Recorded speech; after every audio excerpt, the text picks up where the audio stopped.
नमस्कार, मैं हूं आलोक जोशी और आप देख रहे हैं बिजअड्डा। और बिजअड्डा में आज हम बात करेंगे कोल इंडिया की। कोल इंडिया की क्यों? क्योंकि कोल इंडिया का एक हिस्सा सरकार बेचने की तैयारी कर रही है।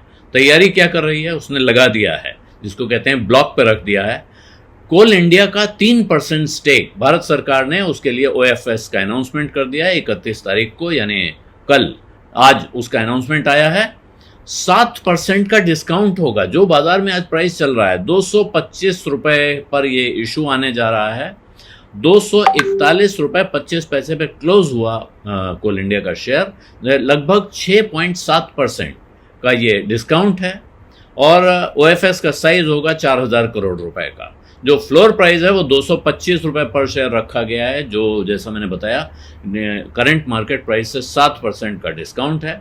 जबकि शेयर 1 रुपए 20 पैसे गिरकर 1.2% गिरकर बंद हुआ है। इसमें कंपनी के करीब 9 करोड़ 24 लाख इक्विटी शेयर जा सकते हैं, जो कि टोटल इशूड और पेड अप इक्विटी कैपिटल का 1.5% है। और इसके अलावा एक दूसरा लॉट आएगा 9 करोड़ 24 लाख का, वो भी होगा, क्योंकि वो ये जो ऑफर है पहला 1.5% का है, लेकिन above and over that offer 1.5% का और, यानी कि और अगर अर्जियां आती हैं, लोग बिड लगाते हैं, तो टोटल 3% तक जा सकता है। ये ऑफर फॉर सेल एक आसान तरीका है। कंपनियों को इससे लाभ होता है, खरीदारों को भी लाभ होता है, तत्काल मिल जाता है। इसमें आईपीओ की तरह बुक बिल्डिंग नहीं करनी पड़ती है। और इससे पहले ये खबर आ चुकी है कि भारत सरकार 5 से 10% की हिस्सेदारी कुछ बड़ी कंपनियों में बेचने की तैयारी कर रही है। उनमें कोल इंडिया, हिंदुस्तान जिंक और राष्ट्रीय केमिकल्स एंड फर्टिलाइजर्स का नाम है आरसीएफ। और इसकी वजह क्या है? एक, भारत सरकार को अपने लिए पैसा चाहिए, वो उसके जो डिसइन्वेस्टमेंट टारगेट हैं वो पूरे होंगे, उसको पैसा आएगा, उसकी एक आमदनी बढ़ेगी। और दूसरा, बाजार में थोड़ा धूम मचाने का इरादा है, बाजार में बूम लाने का, तेजी लाने का, उछाल लाने का एक कदम ये हो सकता है। उसकी वजह क्या है? अभी ये जो सेल जो तीनों कंपनियों की मैंने कही, अगर वो रेंज के लोअर एंड पे होती है तब भी 16,500 करोड़ रुपए उससे जमा हो सकते हैं। ऐसा ब्लूमबर्ग एजेंसी ने कैलकुलेट किया था जिस वक्त उन्होंने वो रिपोर्ट बनाई थी। हालांकि 2023-24 का जो टारगेट है वो 65,000 करोड़ रुपए का डिसइन्वेस्टमेंट का टारगेट है।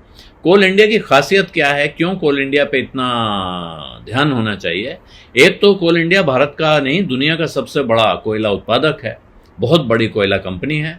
दूसरी बात, कोल इंडिया में जिन लोगों ने इन्वेस्ट कर रखा है उनको तो खबर है ही। जो लोग जिन्होंने इन्वेस्ट नहीं किया है लेकिन नज़र रखते हैं, उन पर भी खबर है कि ये बड़ी ज़बरदस्त डिविडेंड देने वाली कंपनी है, बहुत ज़बरदस्त पैसा देती है।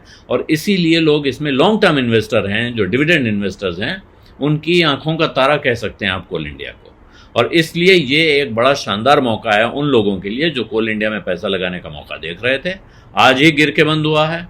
ओएफएस में कितने शेयर किस भाव चले जाते हैं अब ये सामने आएगा, लेकिन इसके बाद भी मौका रहेगा। इस ओएफएस में जिन लोगों ने अर्जी लगा दी, जो लगा सकते हैं, उनके लिए तो बिल्कुल साफ मौका है।